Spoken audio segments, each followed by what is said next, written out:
How's it going, everybody? Anthony or Deathkiller here. Hope you're having a good one. Knowing myself, and today I'm going to be giving you guys a tank breakdown for Season of Discovery coming out on November 30th. Let's get right into it. So one of the first things I want to mention is some disclaimers here, just to kind of go through it. First things first, I'm only using information that is confirmed within interviews and announcements. I'm not going to be using any kind of speculations or, oh, well, what if they change this or what if they change this talent or that talent? No, I'm only confirming, as of me speaking right now, things that have been confirmed.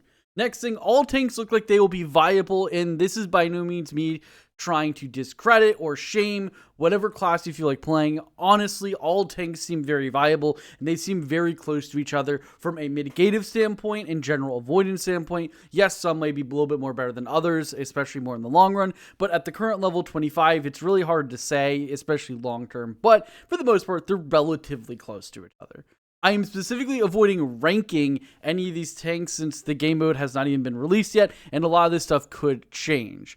And lastly, this is only taking into consideration the classes at level 25 and nothing past this point. This is a huge opportunity for gear, talents, and runes for all tanks to become vastly stronger over the next phases. I'm just merely presenting the information that, has been established that we can take hold.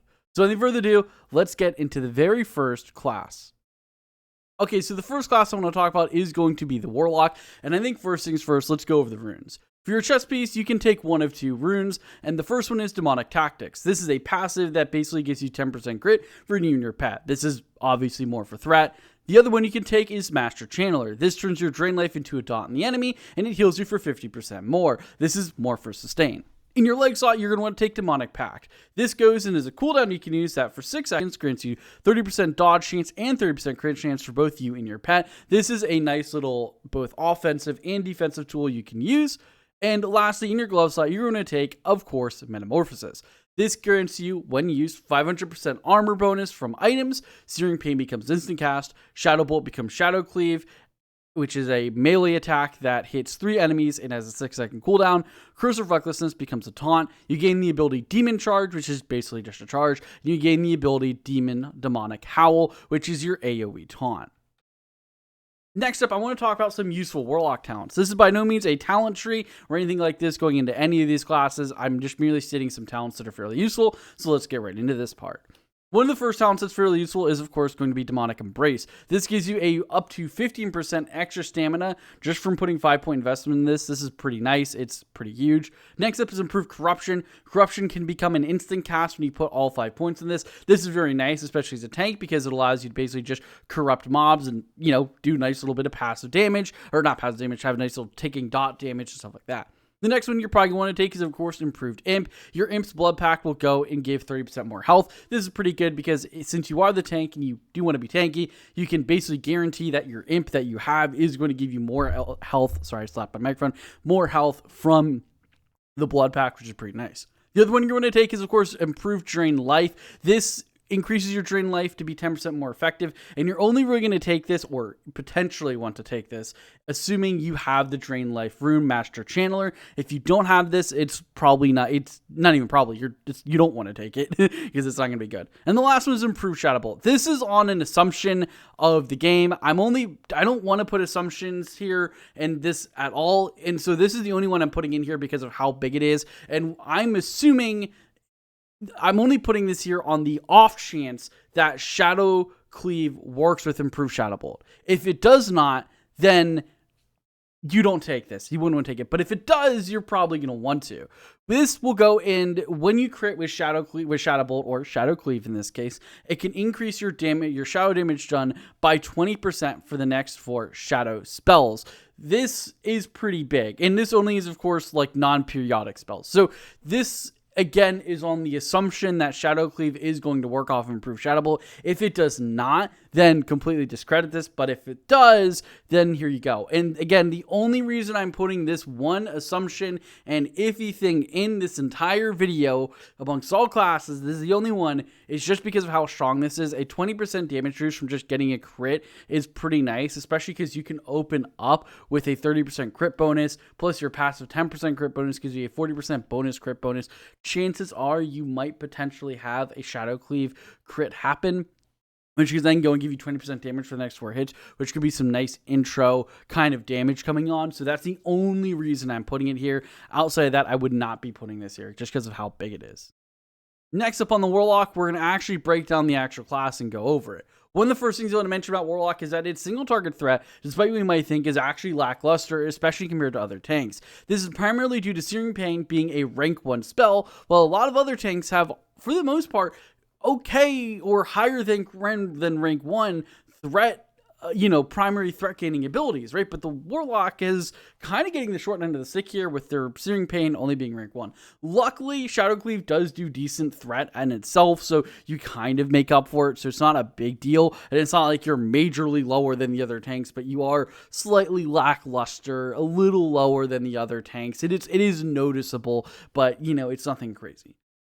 On top of that, you have average to potentially above average, depending on how Shadowcleave works with some of the talents, AoE damage, thanks to Shadowcleave. Additionally, you can also use your Voidwalker to help you off tank. And this isn't anything crazy or anything to write home about, but your Voidwalker can help you tank. You can have it pick up an extra mob or whatever help you. So this will be pretty good for dungeons. You're going to be able to tank fairly nicely. And your AoE / pack-to-pack tanking is going to be fairly nice. You're by no means a Paladin, but you are going to be able to perform pretty decently in AoE format. So nothing to write home about. You're pretty good.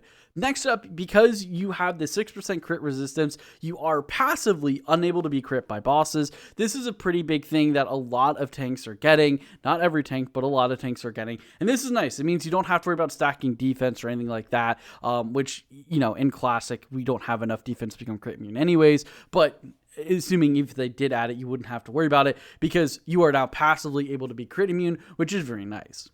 You also have the unique ability of doing range threat damage and range tanking if the boss allows it. There's, of course, 2 bosses I can immediately think of in my head, and there might be others. The first one is actually the very first boss of Blackfathom Deep.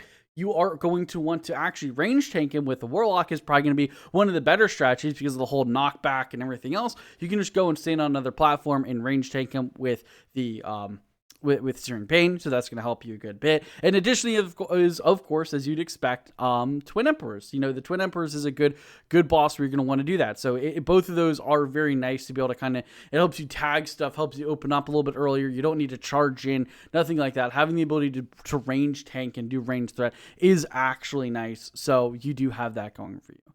Lastly, or not lastly, one of the last 2 things to mention is that your Demonic Pact is your only defensive and offensive cooldown, so you have to be very careful when you use it, and it definitely is going to be a fight-to-fight basis. For example, the very last boss of Blackfathom Deeps is most likely going to have a flurry at the very end of its, when it enrages, kind of like, because if you played original Blackfathom Deeps, he does get a 75% attack speed boost in the original Blackfathom Deeps, and I'm assuming it's not necessarily going to be the same thing, but if it has anything even close to related to that, it's very safe to say you might want to save it for kind of that phase. Additionally, it does have a nice offensive CD, so you can open up with it to give you that 40% crit extra or 30% extra crit chance, so this way you can go and have a good bit of more crit in the beginning to give yourself opening up. It just really depends on the fight, so you got to use this very strategically based on the fights. Probably initially you might want to open up with it or just save it in case something happens. Completely up to you. And the last thing is, because you don't have a shield or any kind of shield block capabilities, you can still be crushed.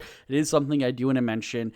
You can still be crushed. You're not crush immune. I think there's only one tank in the game that is crush immune at this stage, and we'll talk about them last, so don't worry about it. Now, the next class I want to talk about is going to be the Rogue, but first things first, let's go to the Rogue runes. One of the first ones to mention is your chest piece. You're going to want to take just a flesh wound. I'm really, really disappointed they're not calling it just a flesh rune, but whatever. This gives you 6% crit resistance. Your threat is increased. Your feint is a taunt. And while Blade Dance is up, you get 20% damage reduction. In your leg slot, you're going to want to get Blade Dance. You're a finishing move that increases your parry by 10% for 30 seconds at max rank. Obviously, your parry and the time kind of scale with your finishing move, but you're basically going to use it at max rank anyways. Your glove slot, you're going to want to use main gouge. You're going to get main gouge. This is an attack with your offhand for normal damage, and you gain 10% parry for 10 seconds. pretty simple on how this all works. You're going to open up with the main gouge, then you're going to get enough stacks, hopefully in those 10 seconds, to be able to go and use your Blade Dance. You're going to use Blade Dance, and you're basically going to juggle between the two. But before we get into that, let's talk about some rogue useful talents here. There's not a whole lot, but there is a handful. First things first is the Lightning Reflexes, which gives you up to 5% dodge. Next up is Deflection, which gives you up to 5% extra parry. And the second to last one, is Endurance. This gives your evasion a reduction up to 1.5 minutes, a cooldown reduction of up to 1.5 minutes. This is pretty good considering this is your very good and your primary cooldown, your primary defensive tool. I don't know what happened there. And lastly is Precision. This grants you 5% hit, which is going to help with your threat. Okay, next let's actually talk about the rogue breakdown. First things first, you have potentially the highest single target threat in the game. I say potentially because until we get into the game and actually start playing, it's really hard to say, but you have potentially the highest single target threat in the game.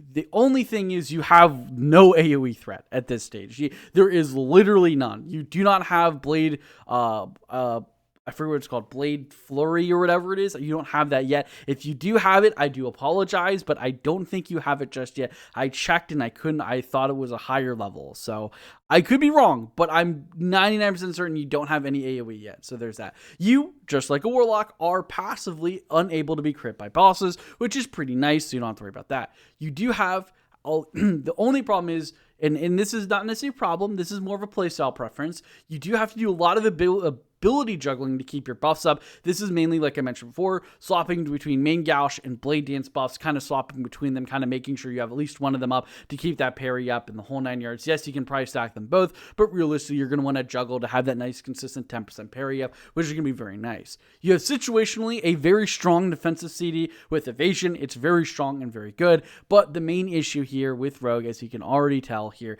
is that you can still be crushed. Again, I'm going to be mentioning this for every tank that isn't one of the tanks that can't be crushed, which is the only tank that can't be crushed, but I feel like it's something that needs to be mentioned. And for those of you who don't know, since I'm already this far into it, Crushing Blow is 150% damage rather than 100. I believe a crit is 200% damage. I could be wrong with that one. Don't quote me on it. I actually don't know the crit damage. But Crushing is 150% damage, so you are taking an extra 50% damage when you get crushed. It's not anything crazy at these lower levels, but it is mentionable because some people might be curious, like, why did I take so much extra damage from this hit? Well, that's why.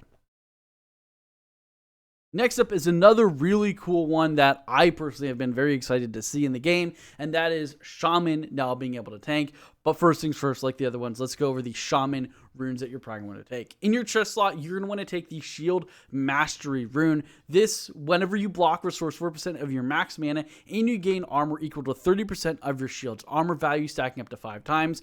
Also, 10% block chance and 15% block value is added in addition to that.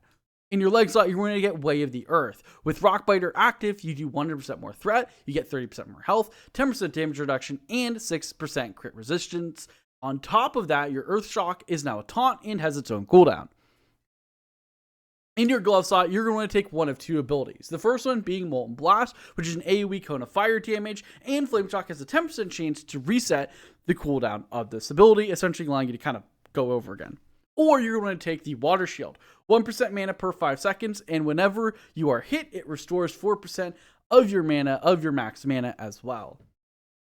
Next up, let's go over some useful Shaman talents. You have yourself the Shield Specialization talent, up to 5% block chance and 25% block absorption, Ancestral Knowledge, up to 5% base mana, Thundering Strikes, up to 5% crit, Anticipation, up to 5% dodge, Convection, up to 10% less mana used on your shock spell, and lastly, Elemental Warding, up to 10% damage reduction from your fire, or from fire, frost, and nature effects. Pretty good. Now that we covered all of that, let's go over the actual Shaman breakdown here.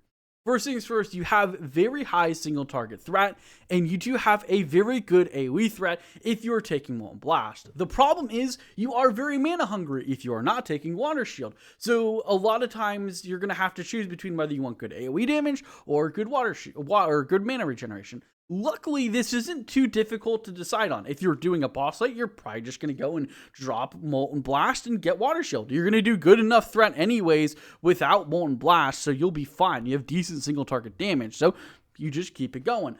But if you're in a trash packs, you're probably going to drop Water Shield and just take Molten Blast. So this way you can do some decent amount of threat. Yes, even if you are blocking, you are going to get your mana, but it's not nearly enough to keep up with the amount of mana you're going to expend with Molten Blast and your Flame Shock CDs and stuff like that, right? It is going to be a pretty big amount of mana.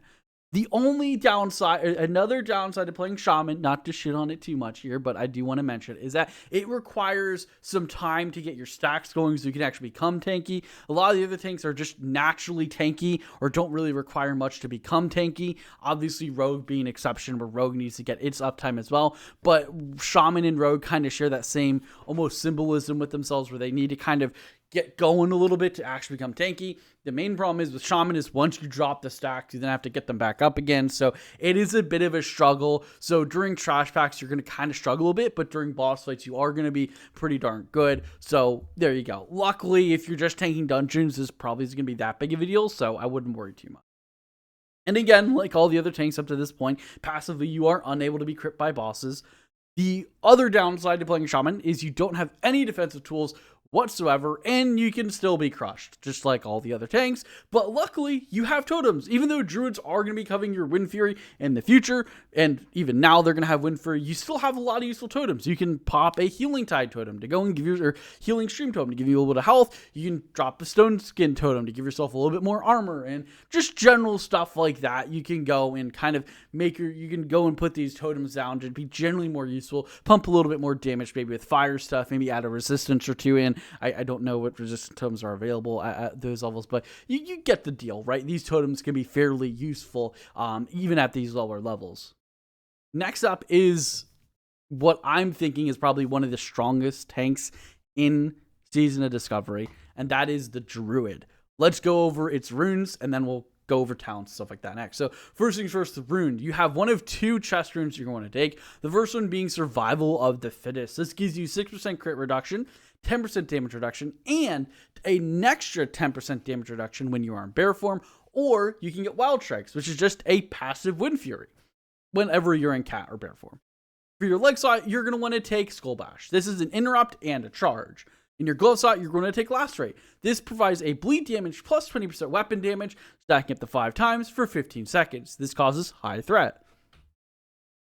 Oops. As for useful talents for Druids, you have a good bit you're going to want to look at. One of the first ones to mention, though, is, of course, Ferocity. This lowers the rage cost on your Maul and Swipe, essentially allowing you to be a little less rage starved, because from what I've heard from people who demoed Druid, they said you do feel fairly rage starved as a Druid, probably because of how much armor you're going to have, but we'll go over that later. Feral Instincts, 15% more threat. Thick Hide increases your armor contribution from your equipment up to 10%. Feral Charge is, again, another charge and interrupt, which can make you pretty mobile. We'll talk about that later. And one of the other ones, second to last ones to mention, is you want to get Fur. You start out with 10 rage whenever you first hop in a bear form. this is good. Start in the middle of start this out in the fight. You get 10 little bonus rage. Pretty nice. Lastly, you want to get, or the last one that's good to mention is Improved Enrage. This goes and generates 10 more rage from your Enrage ability. All right, now that we covered the runes and talents for Druids, let's give an actual little breakdown of the Druid here. First things first, you have very high, if not the highest, single target threat at this level. You have the potential there. It's there. You can do a lot of threat. Druids always have had that capability, even original classic, but you do have a good chance of doing a high amount of threat. Your AoE threat is average. It's not bad, but it's average, right? A lot of classes at this point only have cleaves. Obviously, some exceptions lie there with their AoE threat being slightly better than others, or a lot better in the Shaman and Paladin case. But for for most classes, you have average. Let's put it that way. You have average AoE threat thanks to your ability. So it's nothing too crazy to write home about, but you have some AoE threat. Passively, you're unable to be crit by bosses now, which is huge, but you can still be crushed. So, pros and cons, but you're always going to be able to be crushed. It is what it is. The other thing to mention is if you are not the main tank, there is a chance, not a high chance, that your group may ask you to switch to Wild Strikes over the tank buff, just so they can have the Wind Fury passive going. I don't know for a fact if people are going to say this, but I can definitely see groups saying, hey, dude, you're off tanking. Get rid of, we need you to go Wind Fury. Go to Wind Fury. Go to Wild Strikes. We need those Wild Strikes. We need that Wind Fury. Come on, let's go. You are the single most mobile class in the game right now. Just, you're insanely mobile. You have 2 charges. Warriors don't even have 2 charges yet. You have 2 charges you can use, and they're both interrupts, which allows you to have more interrupts than other classes, and you're able to dance around the battlefield. So this can be fairly useful for council fights, which there are going to be. So you got to mention that. Problem is, you don't have any defensive CDs yet. I think you get some later, but you don't have anything right now. And while your health is average amongst all health, while all the armor and health is fairly average amongst the tanks, the Druid has the potential to be slightly higher than others just due to the way they're leather and they get the bonus armor and, they get bonus HP. So they have the potential to have more. I haven't really broken down and min-maxed the math yet to really know, but they do have the potential there. They've always had the potential. But at level 25, I don't think it's going to be anything too crazy to write home about.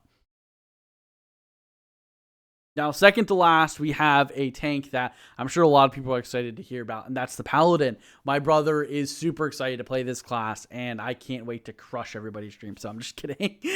I'm just kidding, but let's talk about it. Paladin, let's go over the runes first. Chest, you have 2 runes that you're going to want to take here, and that is one of them is Aegis. This is a passive. I'm mentioning it this time because in my rune breakdown video, I've kind of misspoke, but it's a passive 30% block chance increase and 10% chance when blocking to gain 30% more block chance for 10 seconds, does not stack with readout. Or you're going to want to take Seal Martyrdom. This is a 30% weapon damage as a cleave to 3 mobs, as a seal of course, but 10% of the damage done is you take 10% of the damage you deal as health to yourself, like you lose the health. While active, all party members gain mana equal to the damage you take, so it has a little bit of mana regeneration. In your leg slot, you're going to take one of two ones. The first one being Avengers Shield. Become Captain America. Throw your shield, bounce them on 3 targets, and dazes them. Or you want to take Inspiration Exemplar. This is a passive tremor totem, best way to put it. You passively and periodically dispel fear and sleep effects on party members. Lastly, in your glove slot, you're going to want to, of course, take Hand of Reckoning. This is your taunt, increases your Righteous Fury to now 80%, 25% healed, 20% of the health you get healed from others gets turned into mana. Damage that takes you below 35% HP is reduced by 20%. Next up, let's go over some useful Paladin runes here. Sorry, the Google Slides thing is fucking up. Let's go over some useful Paladin runes here, or talents, sorry. First things first, Consecration. Take it. You're going to be the best AoE threat in the game if you take this. So grab it. Just grab it. Do it. Do it if you're doing dungeons especially. Improved Devotion Aura. Devotion Aura goes to give you an extra 25% more armor. Toughness, 10% more armor contribution for items. Blessing of Kings. Blessing that gives you and allies, you and whoever else you give it to, 10% of all stats. Improved Righteous Fury. Increases the threat generated by Righteous Fury by 50%. All right, next things next, let's go over the Paladin breakdown itself. Let's go and crush all these Paladin tank streams, and by saying it's the worst class ever, I'm just kidding. But getting more serious though, your single target threat is okay at best, and that's only when you're tanking. When you aren't tanking though, when you're not the current tank, you aren't tanking, your single target threat is kind of lackluster, primarily due to mana, but we'll go over that later. It's not bad, right? I'm just gonna say that your single target threat isn't bad by any means, but it's also not good. I don't want to say it's the worst, but it might be. Honestly, it might be. But that's, again, you're still viable. I don't want anyone to feel like their dreams are ruined. You're still viable, right? And there's a lot more to see in the future, and also it's low-level content, so it's okay. Luckily, though, you have the single undisputed best AoE tanking in the game at this point in time. There is no contest here. I don't think anyone is going to try to say otherwise. If they do, please, I want to hear. I really want to know, because apparently my entire point of view is wrong. But Paladins have the best AoE. This is only if you're taking Consecration. And on top of that, you can get Seal Martyrdom on top of that, because, unless you want to get a little tankier if you want with Aegis, but honestly, it depends. But Consecration, you turn into an absolute monster of an AoE tank. You always have been, and you always hopefully will be. I can't see them nerfing Paladin AoE tanking. The problem is, you're the only tank that can still be crit. This is not a joke. You are the only tank that can still be crit. I think you can rely on some RNG with your like Aegis and stuff like that to potentially not be crit and crushed. But again, you're the only tank that can still be crit, and you're the only tank that can still be, and you of course can still be crushed.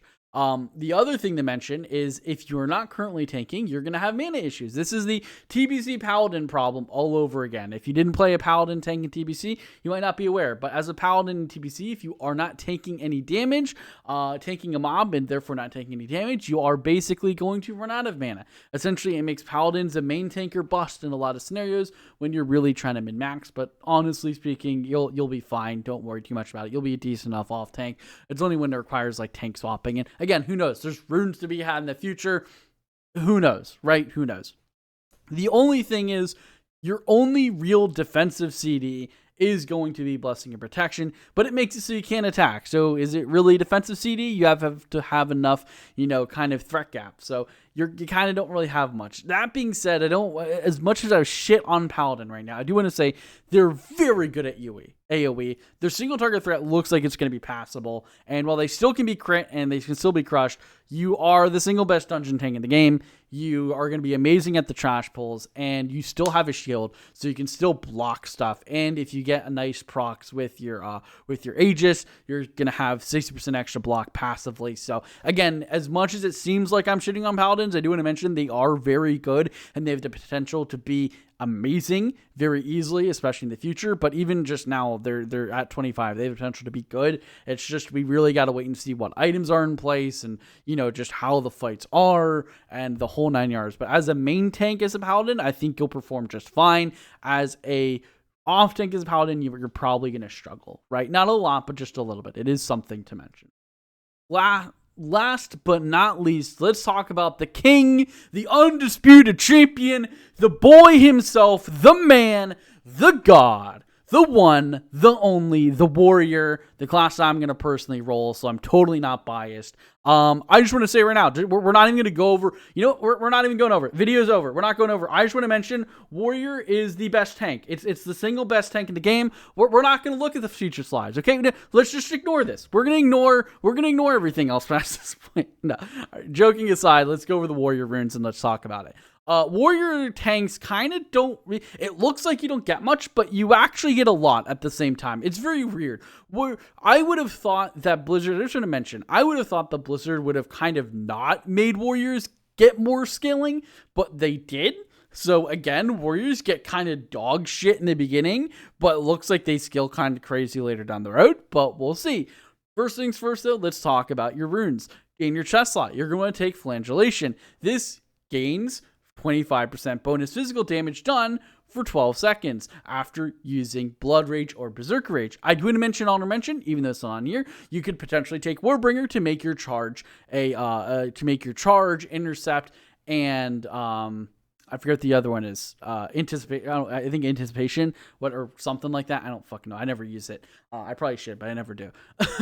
Whatever it is, usable in combat and in any stance. So you potentially might want Warbringer on some fights, but I'm not going to mention it because from a threat perspective and everything else, don't take it. Honestly, you just don't take it unless the fight requires it. So it's very situational, but most of the time you're not going to take it. So I didn't put it on the slide. In your leg slot, though, you're going to take one of two. Furious Thunder, which increases your Thunderclap slow effect by 6%. I think this makes it only 4% slower than Thunder Fury, meaning that you totally don't need Thunder Fury. The opposite. Sorry, I was gonna give up Thunder Fury. No, you still want Thunder Fury. Yeah, you still want Thunder Fury. You need that 4% slow. You need Thunder Fury. Yeah, it's required. I need Thunder Fury. I need it. It's required, guys. It's required. I need it. Or Consumed by Rage, which is really nice and probably the time you're gonna take. So you're gonna need Thunder Fury. Consumed by Rage enrages you and grants you 25% melee damage for 12 seconds or 12 bonus swings after you exceed 80 rage. This is really good, and you can actually get this on the start of the fight, but we'll go over that later. Last rune we want to mention, we will still use your glove slot.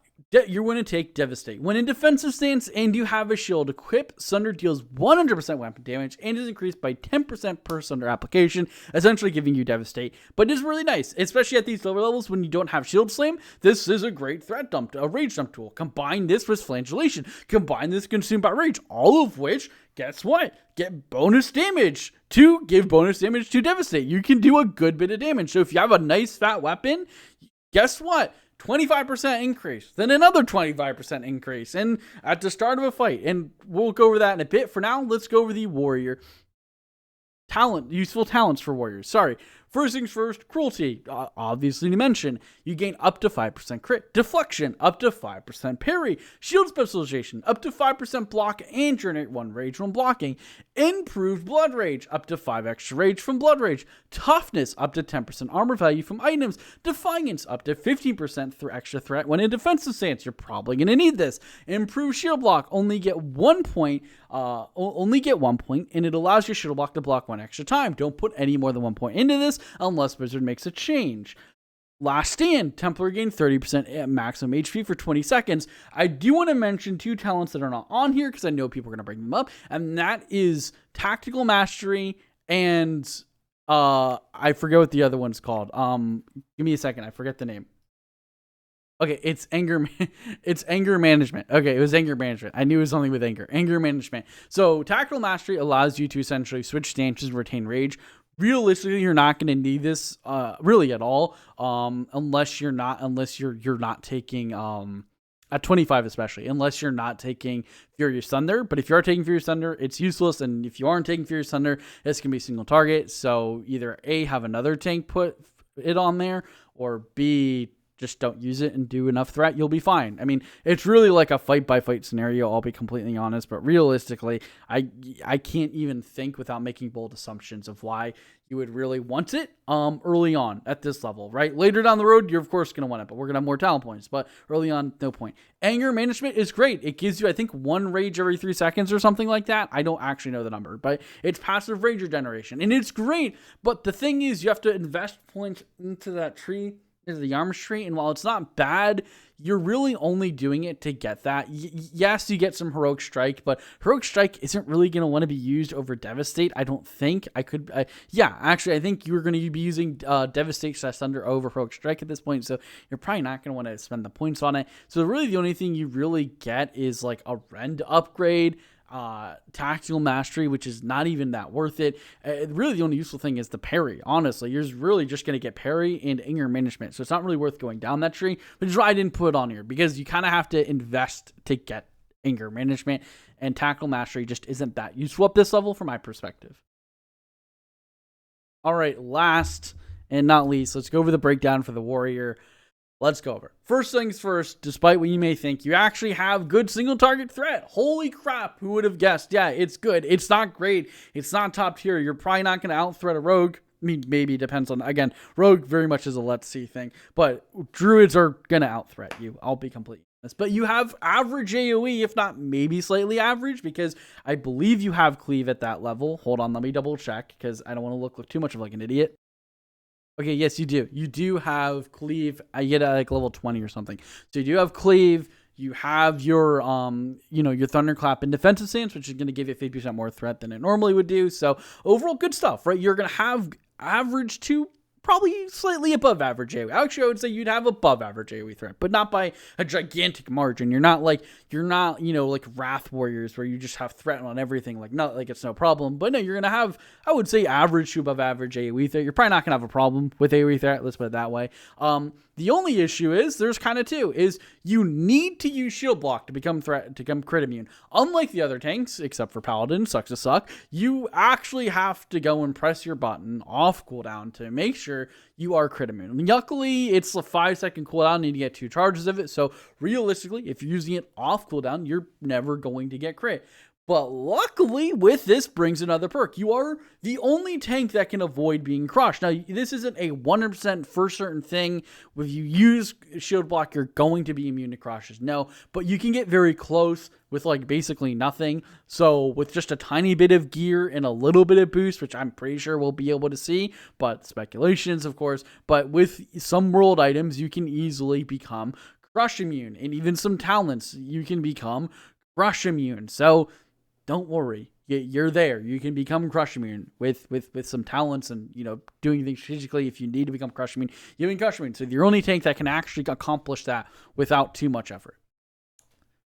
You have a very strong starting threat thanks to Flagellation and Consumed by Rage combo. Pop a Rage Pot. If you get your Warrior class chest piece, you get another 30 Rage on top of that. You're literally at Rage Cap.